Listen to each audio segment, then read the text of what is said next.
everybody, this is Overboy, and I'm going to be joined by Big D from Big D's Entertainment Rankings and Reviews, and we're going to be doing a review of the 2021 movie, Luca. So in this movie, two young boys, Luca and Alberto, experience an unforgettable Italian summer with gelato, pasta, and endless scooter rides, but all the fun is threatened by a deeply held secret. They are sea monsters from another world just below the water surface. And, so, before I get into my part, I'm going to let Big D do his part, so take it away, Big D. Hey everyone, this is the Big D, back again doing another collab with Overboy, and this time we're going to be talking about Pixar's 2021 coming-of-age fantasy flick, Luca, which is definitely a pretty good film. First of all, I like the story for this, with being set on the Italian Riviera in 1959. It focuses on a young sea monster boy with the ability to assume human form while on land, and explores the town of Porto Rosso with his new best friends. While Luca is on land, where he meets his new friends, despite his parents forbidding him to approach the surface, fearing that he might be hunted by humans, he still manages to have a lot of fun.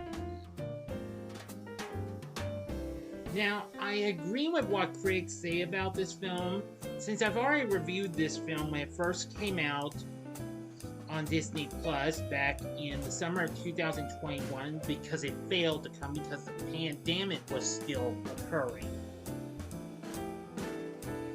Now, with what the critics say, I agree with them on the film's animation, its nostalgic atmosphere, the design of the Italian Riviera, and its voice cast, which mostly included Jacob Tremblay and Jack Dylan Grazer.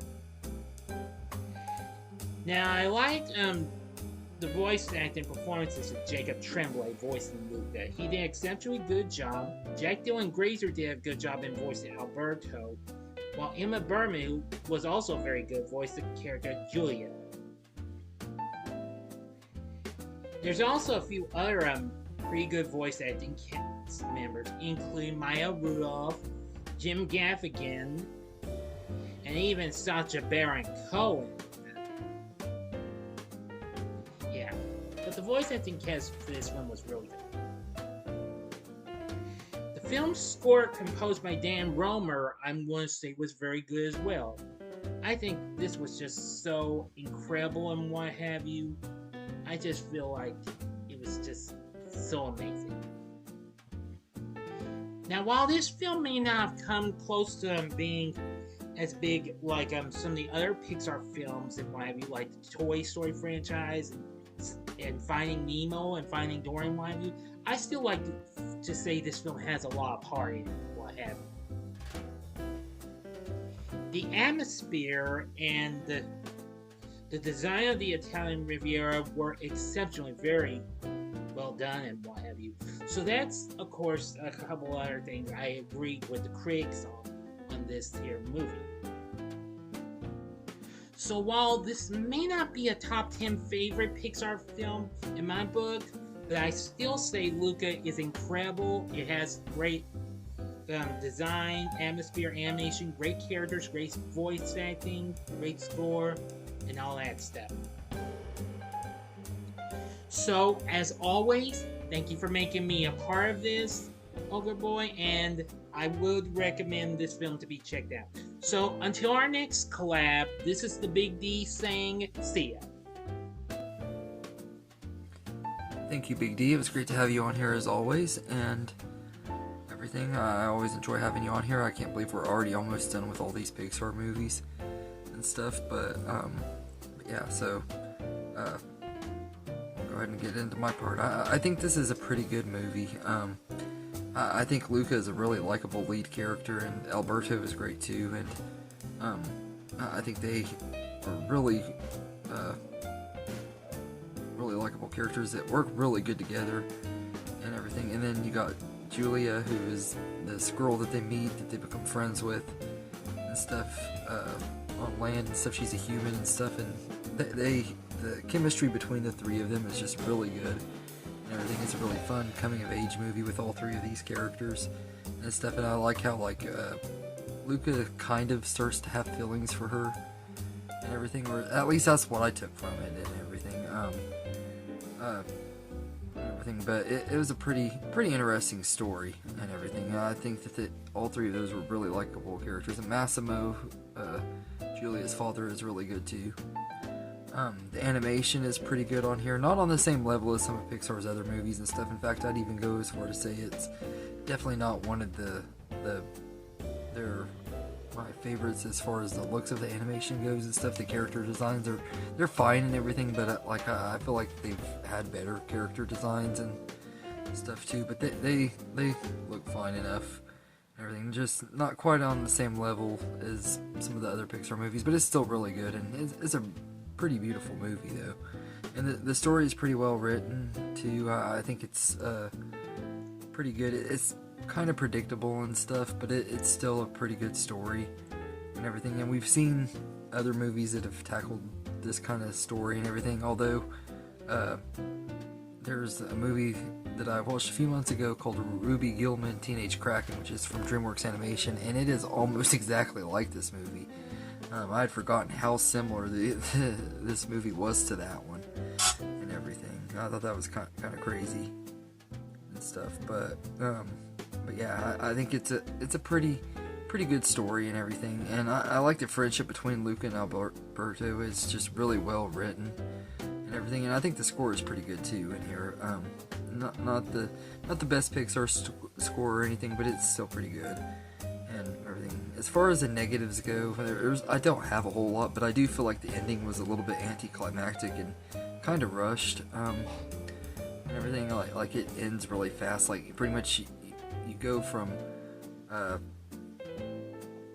Julia finding out that Alberto and Luca are sea monsters and stuff, and instead of having a big falling out between the three of them and stuff, she continues being friends with Luca and stuff and everything, and they do the race and everything, and then Alberto is revealed to be a sea monster to the entire village and everything, and they all just accept him right away and everything. There's not really much of a conflict and stuff. There's a little one with this character named Bruno, who's kind of a bully and everything, which 2021 was a year that Disney wanted us to hate Brunos, because that was also the year that Encanto came out, and if you've seen that movie, you know what I'm talking about. But he's not a very likable villain, but he's not much of a villain. He's just more of a bully that's wanting to hunt down sea monsters and stuff, and he just happens to find out that they're sea monsters and is trying to kill Alberto. It didn't feel very well done and everything. And it's kind of, like I said, it just feels anticlimactic, and then they finally win their scooter and everything, and Alberto ends up selling the scooter so that Luca can go to school with Julia and everything, and his parents are just all of a sudden okay with him doing this stuff. And I don't know, I just felt like the ending could have been so much better and everything. There was a lot of conflict built up between all these different characters and stuff, and it just never really came to fruition, and it just felt like it didn't work out. It felt like it was too happy of an ending too easily and stuff. Like it just didn't feel like something you would expect from a Pixar movie and everything. And well, it's definitely not a bad movie by any means. I think it's entertaining and stuff. I will say this is definitely not up to Pixar's normal standards and stuff. And this is one of the movies from this decade that hasn't really hit with audiences and stuff. Everything. I know a lot of people have other reasons for it and everything that I don't really want to get into, because I don't want to get into political stuff or anything like that on my channel, but I can understand their arguments on that and stuff like and everything. I think, but I don't think that's really what is wrong with the story. I just felt like the conflicts and things just ended way too easy for these characters and stuff, and like it could have been better. But it also does have that thing that has been really common in recent Pixar movies, where the main character ends up doing something else with his life than what he originally planned on, and he kind of accepts that that's what he wants to do and stuff and everything. Like, that's something that I've noticed is really common in Pixar movies lately, and everything. I think Soul did it the best though, but I think Onward did it okay too. But yeah, so I'll say that Luca is fun enough. It's not as great or as special as most Pixar flicks, and it's definitely not up to their standards, but it is entertaining enough, and it has a really great voice cast, especially Jacob Tremblay and what's his name from Jack Dylan Grazer from the It movies and the Shazam movies. I think they're both really great in their roles and everything, especially Jacob Tremblay. I think he's one of the most talented child actors around and everything. I hope that he gets to make it big as an adult and everything, because he has a lot of talent and everything, and he's really great in this movie and really brings Luca to life really well. But the two of them, their voices and stuff, they just have really great chemistry. I don't know if they recorded together or not, but if they did, I could definitely see it, because they really work good together and stuff. And also, I'll say that I liked Maya Rudolph and Jim Gaffigan as well as Luca's parents. I think they were pretty good. And Sacha Baron Cohen as his uncle is really good too. He doesn't have a lot to do. He's only in a few scenes, but he's pretty funny and stuff too. So I wanted to give them a mention as well. So all in all, I think Luca is an okay time. It's not a terrible movie. It's not even a bad movie. Like usually with Pixar, even their worst movies are pretty watchable, except for a couple of them, mainly Cars 2 and Lightyear. But I don't think this is even close to the level as bad as those, but it definitely is probably towards the bottom of my ranking and stuff, just because there were so many others that I feel are better than it and everything. But for what it is, Luca is a pretty good time, and it's not one of Pixar's very best. I do think it is a little bit underrated and everything. I don't think it quite gets the credit it deserves, but I also do understand why people don't like this one as much. This is the one Pixar movie that I can understand why people aren't as big on and stuff, like out of their recent stuff. Like I feel like everything else that has came out in the 2020s except for Lightyear would be better than this one, and maybe Elemental. I might like this one a little bit more than Elemental too, but I'll say for sure when I get to that movie, because I've only seen that one once. So but yeah, so all in all, Luca is a fun enough time and everything, so I'd give it a 7.5 out of 10. It's not the very best movie ever or anything. It's not a masterpiece like most Pixar movies are, but it's a good time, and it's watchable and everything. It's one that I enjoy watching it every now and then. So anyway, let me know in the comments what you think of Luca, and I hope you enjoyed this video, and have a good day, everybody.